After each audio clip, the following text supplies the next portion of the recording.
Welcome, everybody, to the Dynasty 365 show. I'm your host, Stacy Perez. In the house tonight, we have got Tyler Heil and the Dynasty Deviant himself, Mr. Chris Burns. Guys, tonight we are continuing our four-part series, looking into this rookie class division by division and trying to see if the hype is legit or not. So AFC, NFC West, you're on the clock. Let's go.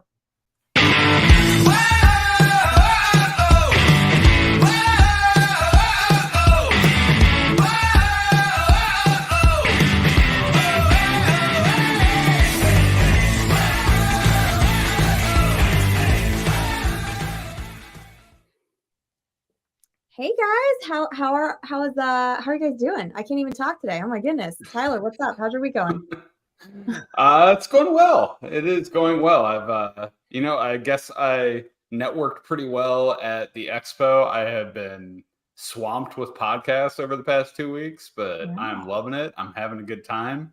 But I can't miss my favorite podcast. You got to hang out with you guys. Nothing will ever touch Dynasty 365. Exactly. Chris, you got an anniversary coming up. What day is it? Yes, tomorrow is my 10th anniversary with my wife. I outkick my coverage, and she's very patient to deal with me because sometimes I don't want to deal with myself. But Well, happy anniversary. Thank you. Guys, if you were in the chat, you are watching online, make sure to throw your questions on in there. We will get to those throughout the show. By the end of the show, Tyler should be on his fourth glass of wine. Who knows over there? Everybody, the bar is open. So before we get started with our show tonight, guys, some breaking news. Jonathan Taylor is gotten permission to seek a trade. This continues. The saga is just getting crazier and crazier. Tyler, what's going to happen here? How's this going to play out? Listen, if Jim Irsay wasn't an absolute nutcase, this would have happened over a month ago. They would have done exactly what the Chargers did, because Tom Telesco is not a crazy person, and he's a savvy general manager. And he said, sure, Austin, we appreciate you for what you've done for the Chargers. Tom Telesco is the GM of the Chargers, by the way. Sorry. Austin, we appreciate what you've done for the Chargers. We are not signing any extensions right now, but you are free to seek a trade. There were no trades to be had for Austin Ekeler because no one wants to trade for a running back, invest draft capital, and then give them a contract. And you know what? I would rather have Austin Ekeler over Jonathan Taylor. I mean, I guess if we're just talking for this year and maybe next, give me Austin Ekeler, He's proven to be a lot more healthy than Jonathan Taylor. He's a multifaceted back. So, best case, Jonathan Taylor seeks a trade. Someone says, sure, I'll give you a third-round pick. And the Colts aren't going to do that. So, This is back on a realistic timeline of where we should have been if adults were handling the situation. And Jonathan Taylor should be out there playing for the Colts soon. Chris, thoughts? I mean, I'm just going to echo pretty much what Tyler said. I don't see JT going anywhere, but staying with the Colts for the season. Like he said, I don't see a team giving up good draft capital for him, then paying him the contract that he wants. It's not something that championship teams do. They don't really invest heavily in the running back anyway. Those poorly managed teams might do something foolish, but so it could happen, but I don't see it happening. It's still a situation to monitor. I still think he's going to be with the Colts. All right. Can I just jump in here and say something real quick?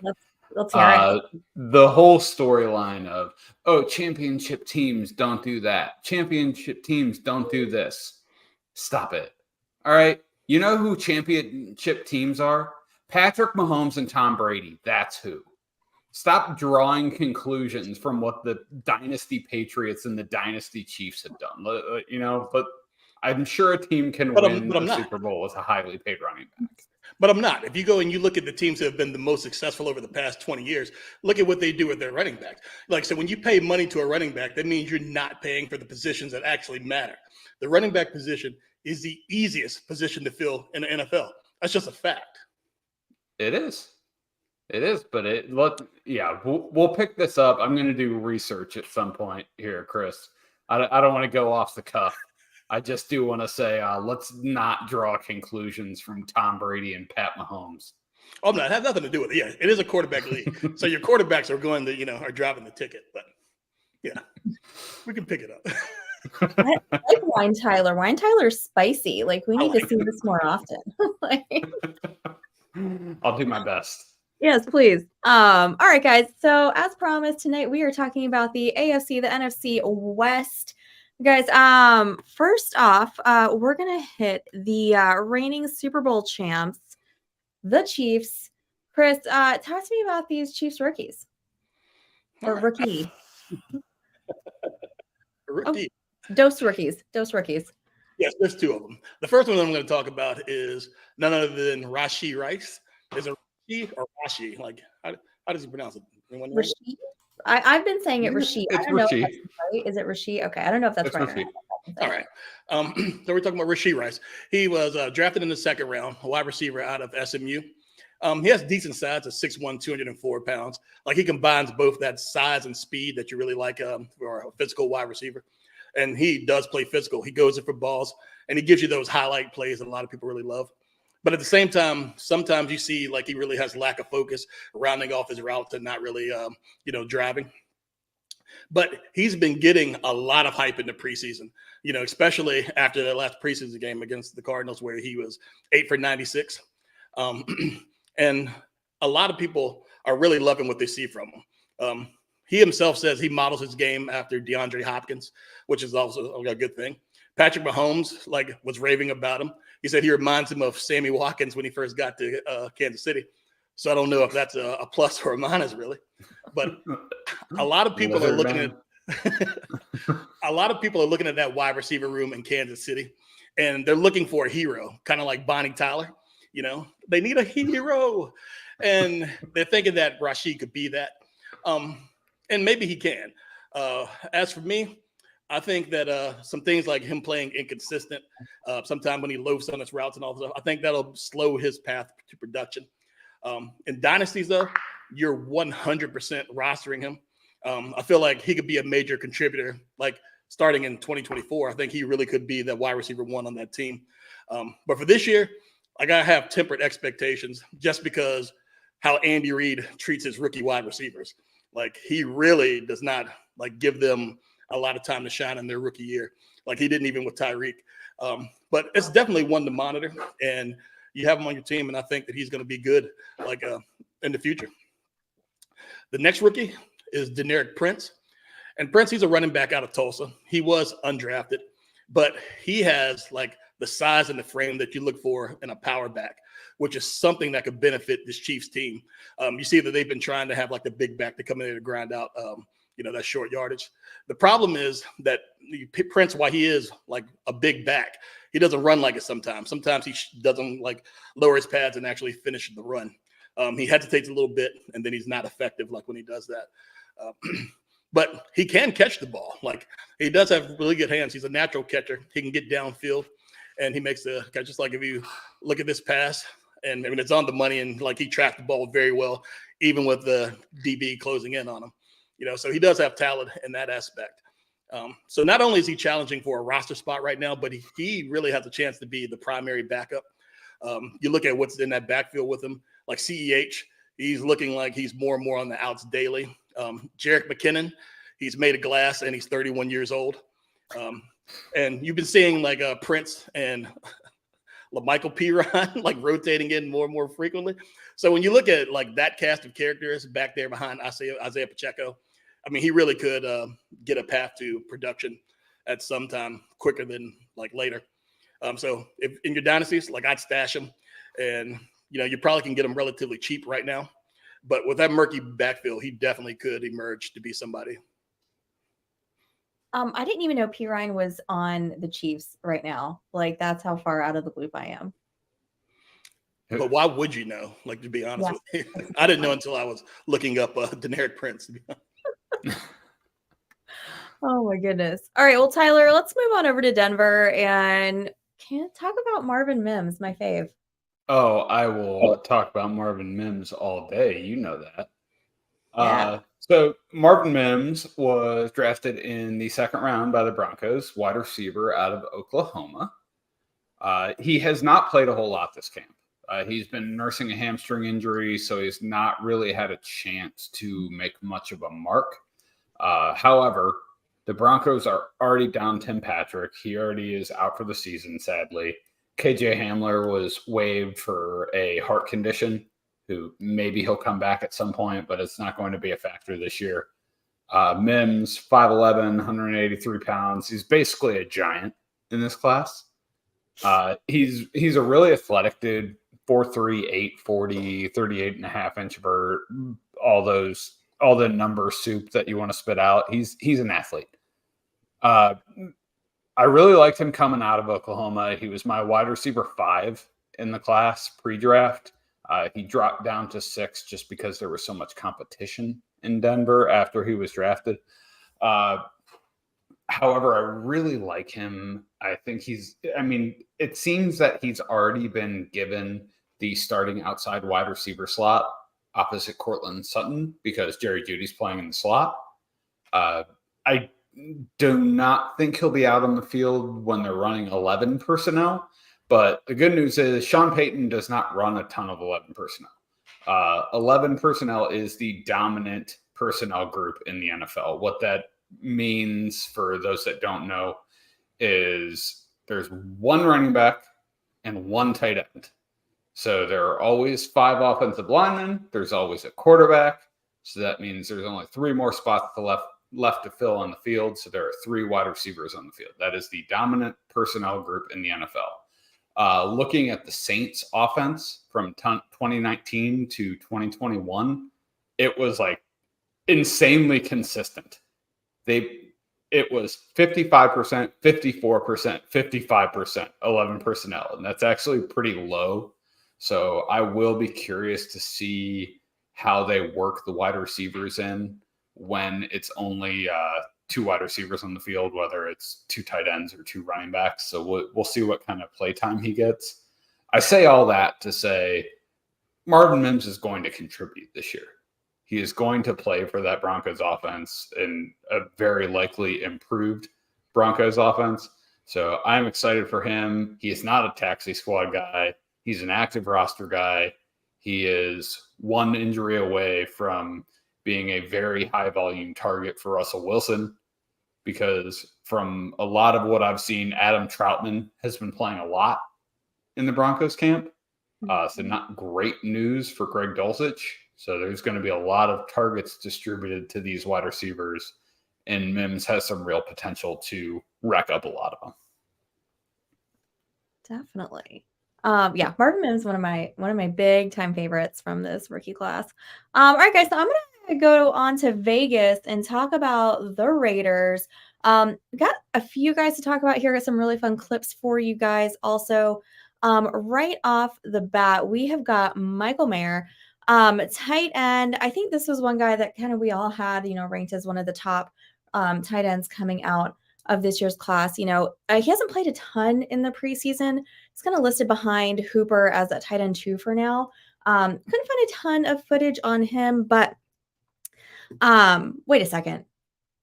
That's not Michael Mayer. Who is? Oh, wow. Okay. Guys, come on, listen. How many times have I told you guys we do not objectify athletes on this show? So I don't know which one of you put that up there, but come on now. Come on. You mean of Jimmy Jawline? Of Jimmy Jawline?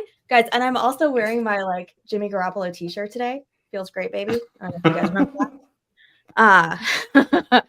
Anyway, big fans of Jimmy Garoppolo over here. But back to Michael Mayer.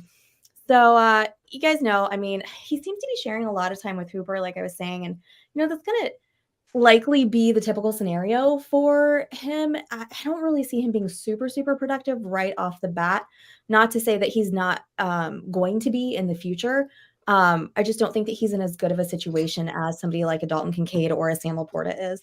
So if you've got Mayer, he may be better towards the end of the season.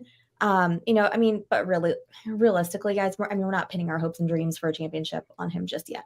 So just maybe need a little bit more time for development, I think, for him. So moving on to receiver from the Raiders. Actually, 3rd round pick out of Cincinnati. That would be one Mr. Trey Tucker. And Tower, I'm really glad that you put him on our list here because I didn't know too much about Trey Tucker. But if you see this clip right here, I think that's Aiden O'Connell throwing to him down the sidelines. I mean, just like, look at that catch. Look how fast he is. I actually think that was, if I read right, ruled not a catch later on. But still, like, just look at the athleticism that this guy has back here, the explosiveness. Like, I just totally came out of nowhere for me. And really excited about him. You know, he's got quite a ways ahead of him up on the depth chart there, you know, with Devontae and Renfro and Myers and, you know, Mayer and Hooper and Josh Jacobs. But, you know, definitely with, you know, if he, as long as he keeps playing like this, I mean, he'll definitely be back there. He could be, you know, definitely one of those deep sleepers. But I want to move on, Tower. If you have a chance, if you could put up that other clip, because this is a different view of a catch that he made. That's really impressive. Like I said, super fast. He ran a 4.40 at the combine. In his last 2 preseason game he was averaging 22 yards per reception, had 7 targets, 3 receptions for 66 yards. Like I said, I think he's a long shot, or he's a candidate for our long shot group. But just a really fun player to be, you know, kind of in your memory there. Look at this catch. This is so fun. Look at that guy. Just killing it. Love it. That a catch? Yeah, and he's wearing Ryan Edwards' old number. That's him. It was all over the ground. Oh, well, listen, though, but like just the way he just dedicated to going out there to get it. Like, I'm not saying it's preseason, guys. I'm not saying this is like, you know, wonderful or anything, but like I just like the dedication that he had there to go out there and get, like, come on. Look at that. That's fun. It is fun. That is 100% not a catch. It's fun. No. Like, we're not judging it on, you know, like that kind of thing here, like in an actual game situation. I mean, this is preseason, you know, but still, you guys know what I'm talking about. Like, just, you know, to showcase the athleticism of this player. That's what I'm saying now. So Jorge is in the chat over there. Aiden O'Connell, week 8 starter, his hashtag bold prediction. So let's talk about Aiden O'Connell out of Purdue. Guys, 3rd QB behind Jimmy G and Brian Hoyer, which is kind of weird because I thought that only New England backups could play for the Raiders. So I'm not sure where Aiden O'Connell fits in this whole group. But his last game, which was against the Rams, he saw a majority of the playing time, as you would expect for a rookie quarterback in the preseason.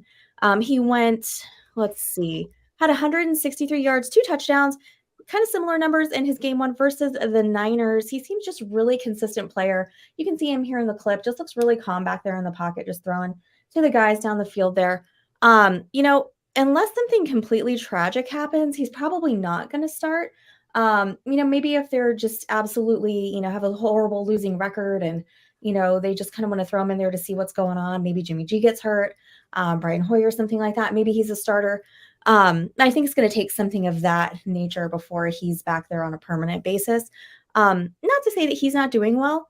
He definitely looks like he's doing well in pressing in camp, which is kind of what you want, you know, for your rookie quarterback that you just drafted. You want to make sure you see what you got and that you like what he's bringing to the table. But I think you might have to be, yeah. This is Aiden O'Connell. Oh man. Definitely the anti-Jimmy Garoppolo in this photo. Sorry, Aiden. But maybe Jimmy can take him shopping, you know, and help get him in some better fits for his station as an NFL quarterback in Las Vegas. You know, hopefully Jimmy G can take him under his wing and just, you know, do a little glow up for him. But we can all hope. We can all, I mean, you know, we can all hope. That's right, Jorge. Absolutely. You know, we cover all aspects of the rookies here on Dynasty 365, from their NFL talent, from their football talent on the field to, you know, their fashion sense. So, you know, you get a little everything when you come to Dynasty 365, guys. Moving on to the Chargers. Quentin Johnston. Guys, you know him, you love him. One of the top receivers out of this group, okay? Jorge says Jimmy's going to introduce him to some. No, I'm not saying that word on the air. You can all read it in the chat. We all know who Jimmy likes to hang out with. We don't need to repeat it. Anyway, got me all frazzled there, Jorge. So going back to Quentin Johnston, wholesome Quentin Johnston. All right. He's impressing in camp so far, right? He's the third receiver behind Keenan Allen, Mike Williams, as we all expected, right? He's had some drops in week one, nothing to be worried about, right? And it's guy's first NFL game. Come on, he's gonna have some nerves. But he rebounded in week 2 and he caught all 3 of his targets, and he caught a touchdown in week 1, which I've got a clip of. That'll show up on the screen here in just a second. That touchdown was from that Chargers-Rams game. Here we go. I can't remember which quarterback that is, but yeah, if you see him there in the end zone, I mean, look at the man. He's massive. Like we were talking about earlier, with Marvin Mims, like this is a pretty slight receiver group coming out this year, but Quinn Johnson is a big boy. So I think the hype is real. In our Fantasy and Frames Dynasty consensus rankings, he is the 5th overall rookie and the 3rd wide receiver overall, behind, of course, JSN and Jordan Addison. So look, you're taking him. Absolutely. He's going to be an integral part of your team. He's going to produce. I don't need to say much more about him. The guy's a stud. Take a look at that. I mean, come on. Love it. Guys, so that is going to wrap our AFC rookie review. And now we're going to move on to the NFC, to a team that's maybe not so great. Tyler, talk to me about those Cardinals. Oh man, so yeah, they might not be so great, but I'll tell you what, I was not expecting to be so excited for. I mean, I was expected to be excited for Michael Wilson, but I'm kind of excited for the other guy as well. But we're gonna start with Michael Wilson. There's a wide receiver out of Stanford. He was drafted by the Cardinals in the 3rd round. If you have been listening to Dynasty 365 for a while, I was driving the Michael Wilson bandwagon. I basically took Michael Wilson in every single rookie draft in the 3rd round, every single time, because no one wanted him. The only rookie draft that I did not get Michael Wilson in was the Fantasy and Frames rookie draft, because our former co-host Bill Mustafa jumped in front of me and took him because he knew I was going to. This son of a bitch. I was gonna say Bill was pretty big on him too, if I remember correctly, right? Back in the day. I feel like it was like years ago when we did our receiver reviews. He was, yeah. He liked him. But he knew I was going to take him, so he stole him from me. So props to him. Now it just seems like these wide receivers aren't as small as we say they are, but they really are. Michael Wilson, 6'2", 213. He's already their starting X receiver. He very well could be their most targeted player on that offense this year. I mean, there's Marquise Brown, and that's about it. Like, you got Rondale Moore, you got Greg Dortch on that offense, both good role players. They're not super highly targeted guys. So the biggest issue with Michael Wilson was health. He could not stay healthy. His last 3 years in college, he played 14 games total. It was 4, 4, and 6. I mean, he could not stay on the field. So can we see him stay on the field? That would be huge for a guy his size, 6'2", 213. He's a good athlete, 4'5", 840, not super fast, but 37.5-inch vert. And the number that stood out to me that you can kind of see with him running routes is his 3-cone. It was a 6.81. Anything sub 7 is ideal. Is for those that that don't have issues like me and look at all of these numbers regularly. So 6.81 is a really good time. It would have been good. He did that at his pro day. It would have been good enough for the 3rd fastest wide receiver 3-cone time at the combine. So all I can see is he's winning one-on-one after one-on-one in practice. He's torching the Cardinals cornerbacks, which, I mean, I guess I could kind of play cornerback for the Cardinals. So you never know who he's going against. But overall, he's been showing out in camp. He's already earned a starting job. He's going to be on the field. So I'm really excited for Michael Wilson. He should be on your active roster. This team is not going to be good. There's going to be a lot of negative game scripts. There could be a lot of passing. So I'm actually pretty excited for Michael Wilson this year. And outside of Dynasty, I'm drafting him everywhere I can near the end of my redraft drafts this year. Just see it regular season long fantasy. I'm excited for Wilson. Who's going to be thrown to him? So I hope to hell it is Clayton Tune. I love Colt McCoy. All right. I loved him at Texas. I was rooting for him when he got drafted by the Browns. There is absolutely no reason outside of Clayton Tune just like stucking that the Cardinals should be starting Colt McCoy. Like you got Kyler Murray maybe coming back later in the season.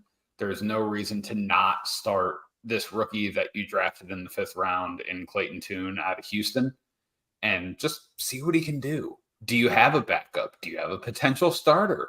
Can you trade Kyler Murray, which that's unlikely, but there's a lot of reasons to start the guy. They drafted him 4th pick in the 5th round. So I thought it said 4th. My bad. He was a team captain at Houston for 3 years. That's a big deal at the quarterback position. He was first team all AAC his final year at Houston. He threw for over 4,000 yards, 40 touchdowns, and 10 interceptions. And underrated fact about Clayton Tune, he ran the ball 128 times his final year in college. 128 times for 546 yards and 5 touchdowns. He's an athlete. Runs a 4.64 40. He's 6'2.5", 220 pounds. 37.5-inch vert. He runs a sub-7 3-cone, which I already mentioned is the magic number. So I was stunned to find out he was that good of an athlete. Like I was like, what in the hell is this big lanky white boy doing running around? And he's actually a pretty good athlete. So I'm excited for Clayton Tune. I really feel like if they don't announce that he's starting in the next week, I'll be surprised. I think he can provide you low-end quarterback 2, maybe high-end quarterback 3. So I consider that a starter in a super flex league, 15-ish points a week, especially with their negative game scripts. And if your league does not, give too many negative points for interceptions. So I'm excited for what Clayton Tune can do. He's very cheap right now. I think you get him, and if you're desperate for a quarterback in a super flex league, he could fill in that spot for you. Tune up, right? Tune up, yeah. I saw that on the Twitter today. All right, Chris, tell us about the Rams. All right, so the first rookie that I'm going to talk about with the Rams is none other than Mr. Stetson Bennett.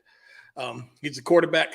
He was drafted out of Georgia in the 4th round, and he is a rookie, and I call him Mr., even though he's a rookie, because he actually was on the same Georgia team as Sony Michel, the running back who just retired, So Stetson, he spent a little bit of time in college, but, he's out now. He's a pro. But just looking at him, he's not the biggest quarterback. He's at 5'11", so barely taller than Bryce Young.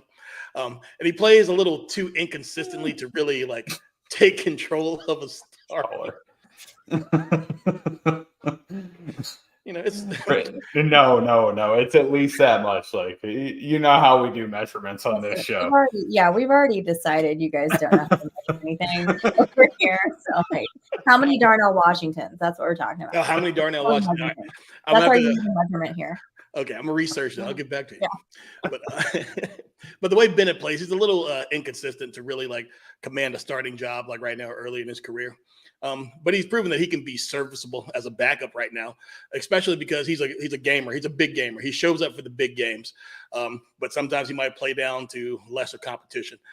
So Stafford is ahead of him, and we know Stafford has had health problems the last few years, and we're still not sure about his arm right now.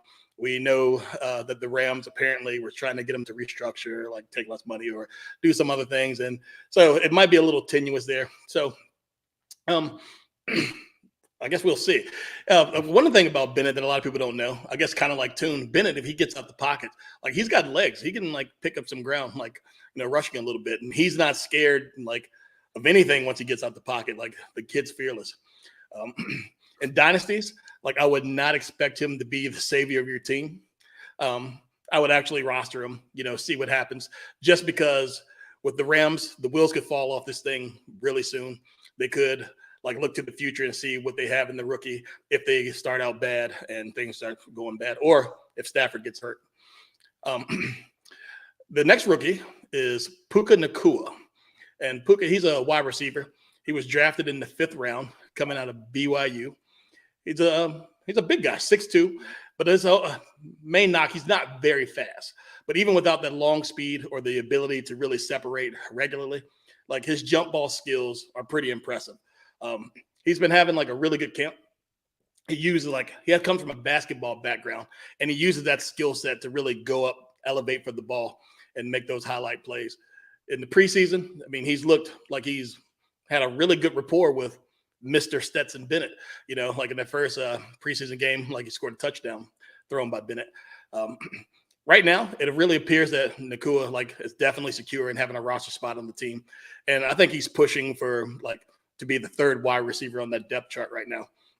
And a couple other teams we talked about, you look at that wide receiver room for the Rams, and you definitely can see a path to opportunity, probably sooner than later, the way it's going. So I think right now his hype is warranted. You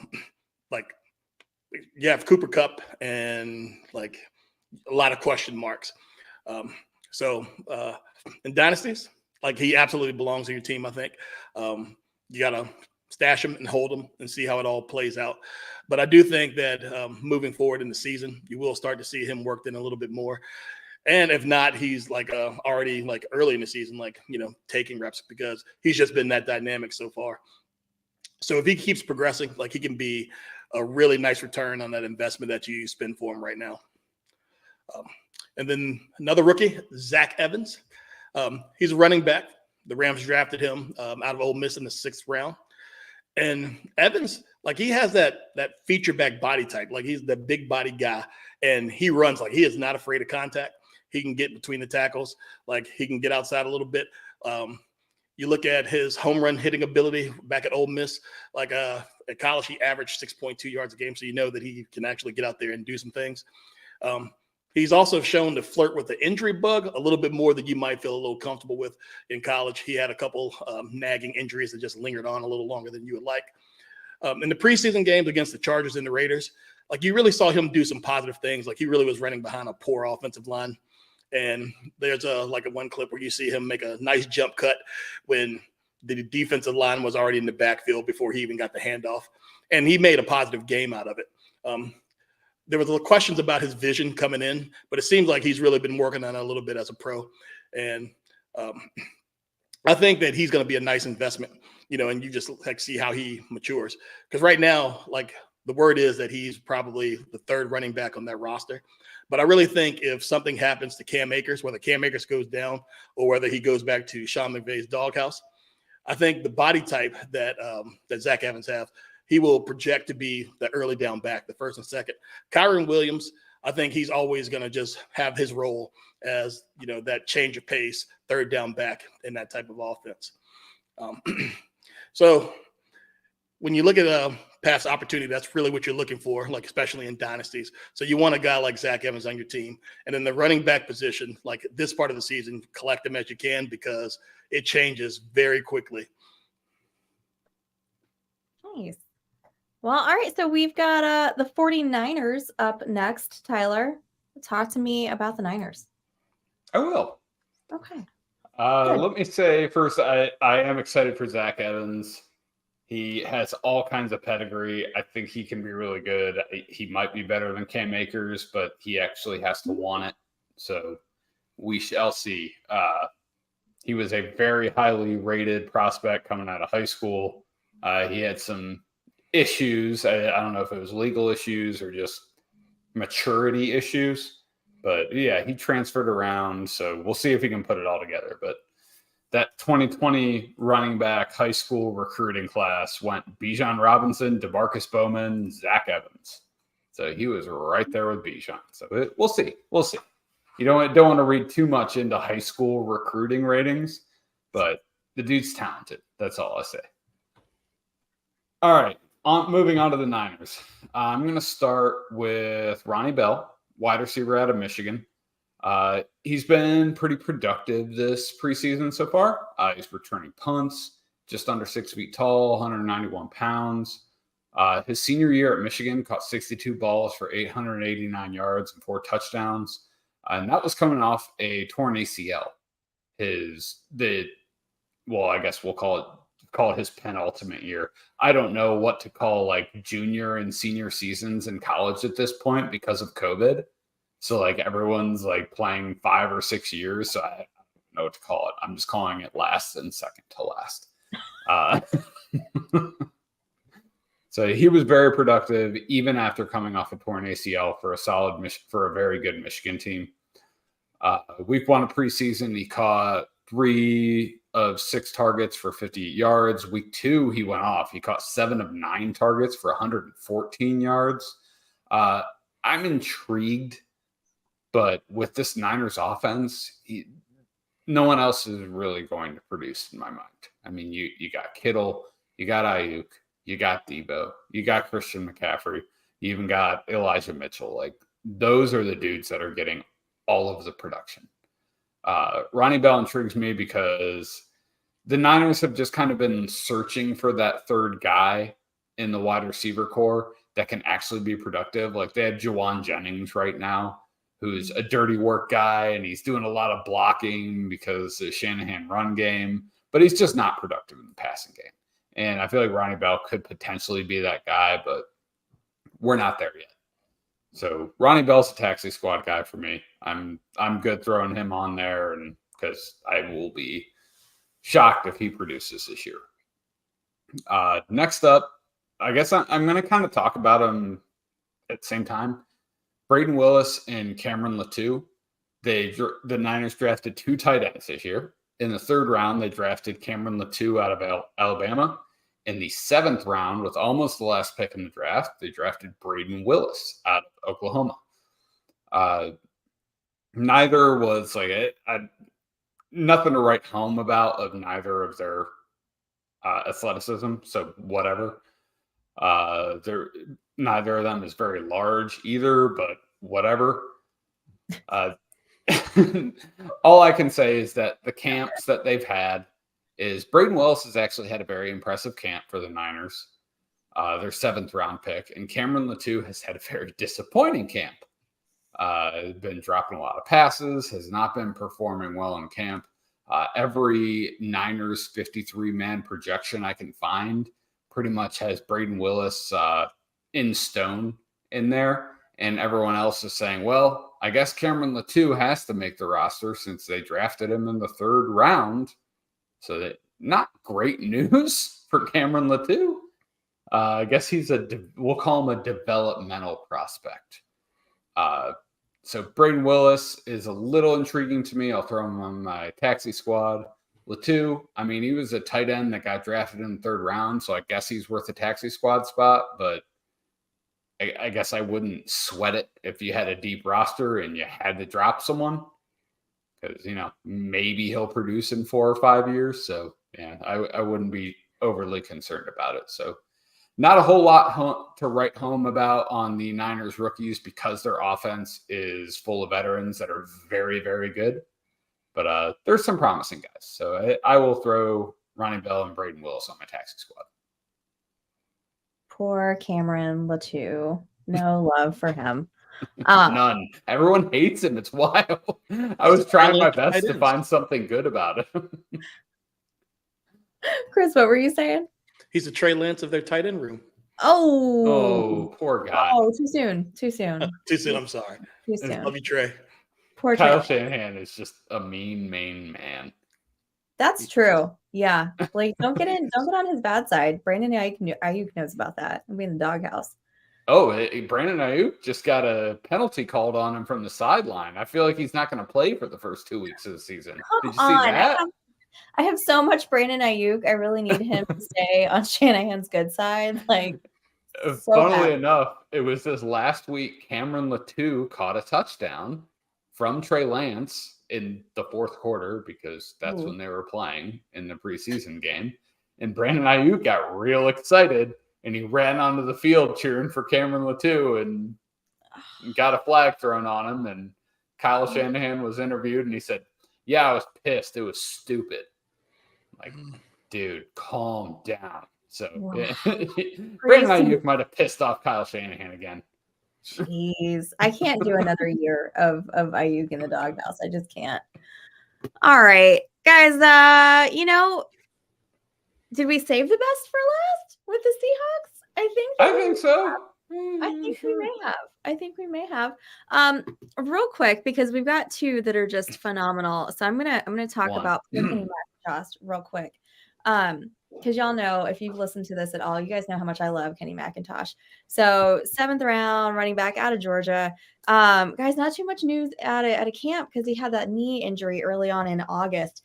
So it came as he was being like awkwardly pulled down on a tackle. So I think we're just going to have to check back on him a little bit later in the preseason. He was listed 4th behind Walker, Sharps, and DJ Dallas on the depth chart. But, I think we all kind of know how much, one, Seattle loves to run the ball, and 2, how they historically have a ton of injuries at that position. So is there a chance that when McIntosh gets healthy that he could see his way onto the field? Absolutely. I think he definitely could, but right now, it's not somebody that you're going to be looking at for any kind of production until we make sure that injury is behind him and he's getting some more reps there in camp. But still one of my faves, and probably a taxi squad guy for you. Now, let's get to the one, the only JSN, right? The number 1 receiver out of this crew.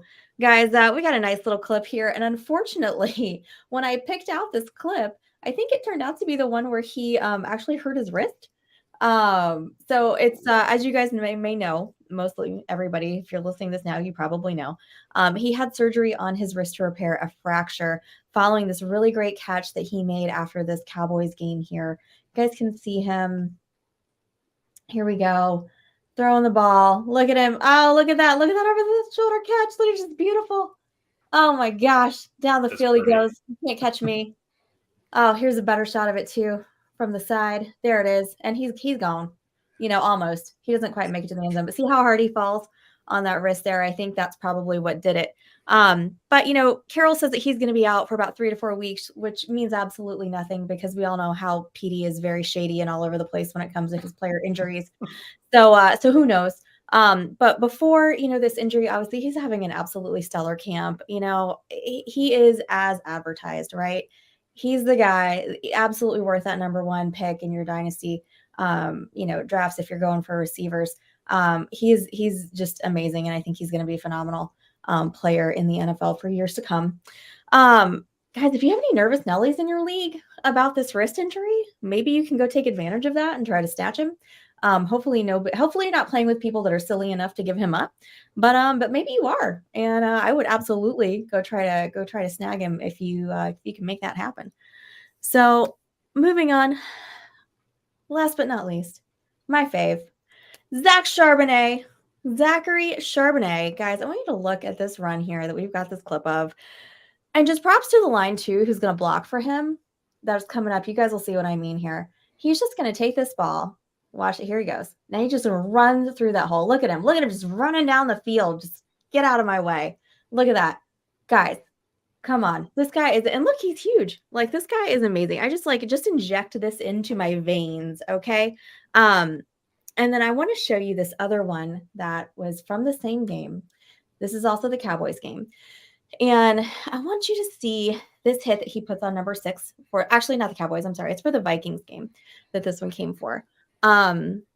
He is a running back that's going to be incorporated into the passing game as well. We all knew he would be.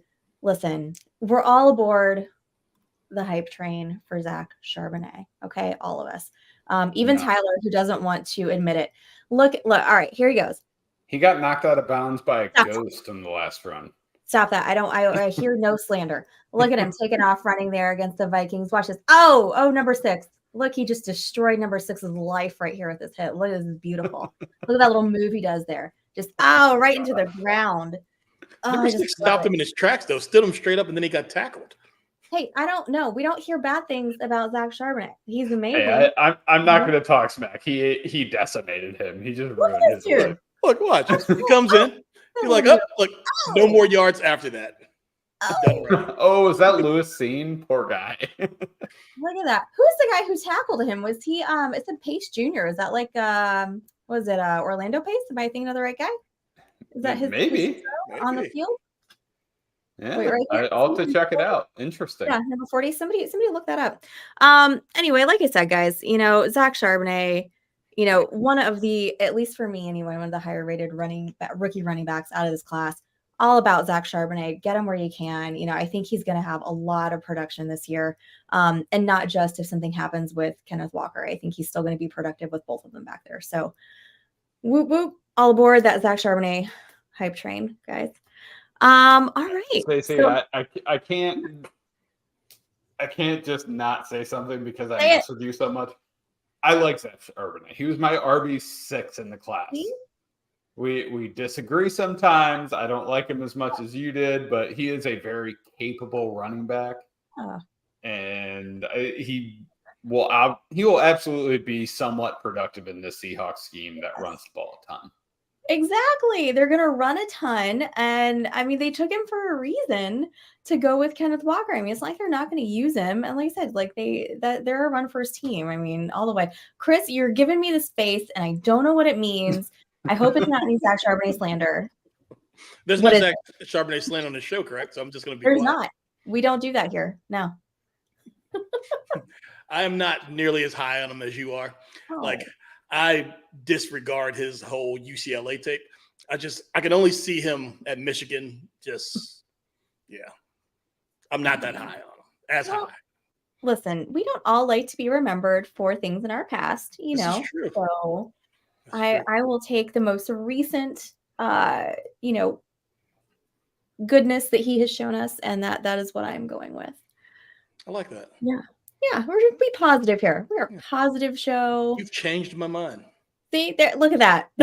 I don't think that's true, but I don't think that's true at all. I think someone's being a little bit facetious. But guys, on that note, guys, our next week's show, we are going to wrap up this 4-part series. We're going to be doing the AFC, NFC North, which we haven't gotten to yet. So we are saving that one for last. Guys, make sure you're following all of us on Twitter. You can find Chris over at Dynasty Deviant. You can find Tyler at FF Tyler Heil. He and his guns are going to be on the Fourth and Frame show immediately following us. So if you want to get more of that, you can watch him there. And you can find me at Stacy_Perez83 everywhere on fantasyandframes.com. Make sure you are following us. You have hit subscribe to our podcast, pretty please. And guys, we will see you all next week.